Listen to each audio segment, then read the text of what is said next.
Je suis Marie d'Angleterre, née le 18 février 1516 au palais de Placentia, à Greenwich. Fille d'Henri VIII et de sa première épouse, Catherine d'Aragon, ma vie fut marquée par les tourments de la politique religieuse et les luttes dynastiques qui ont façonné l'Angleterre au XVIe siècle.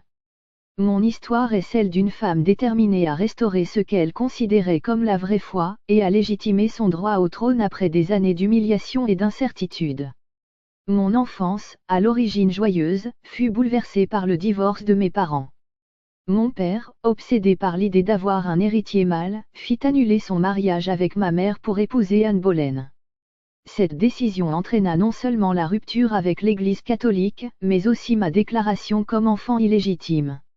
J'étais déchue de mon titre de princesse et reléguée à un rang inférieur à la cour, forcée de vivre dans des conditions humiliantes. Malgré cela, je restais fidèle à la foi catholique de ma mère, résistant aux pressions pour accepter la légitimité du mariage de mon père avec Anne Boleyn et pour reconnaître la suprématie de l'Église d'Angleterre.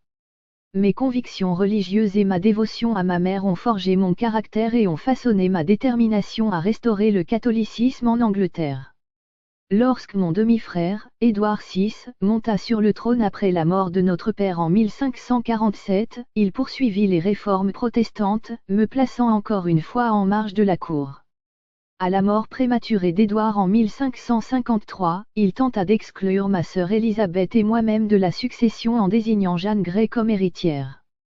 Cependant, le soutien populaire à ma cause fut massif, et après seulement 9 jours de règne, Jeanne Grey fut déposée. Je fus couronnée reine d'Angleterre le 1er octobre 1553, à l'âge de 37 ans. Dès le début de mon règne, je me consacrai à restaurer le catholicisme en Angleterre. Mon règne est surtout connu pour la réintroduction de l'autorité papale et la persécution des protestants, ce qui me valut le surnom de Bloody Mary. Durant ces années, environ 280 personnes furent brûlées vives pour hérésie, parmi elles des figures éminentes telles que l'archevêque Thomas Cranmer. Pour moi, il s'agissait de sauver les âmes de mes sujets en les ramenant dans le giron de l'Église catholique, mais ces persécutions laissèrent une marque indélébile sur mon règne.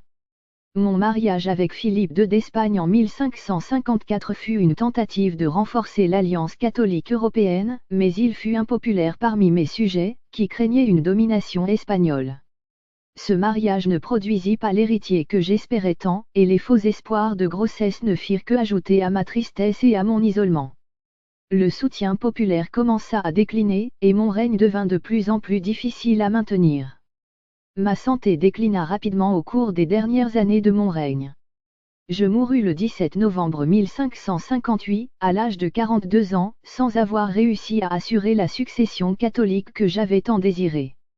Ma demi-sœur protestante, Élisabeth, me succéda, marquant le début d'une ère différente pour l'Angleterre.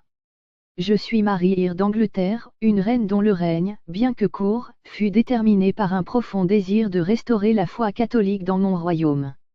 Mon histoire est celle d'une femme guidée par ses convictions religieuses, mais dont les méthodes pour les imposer ont laissé un héritage controversé.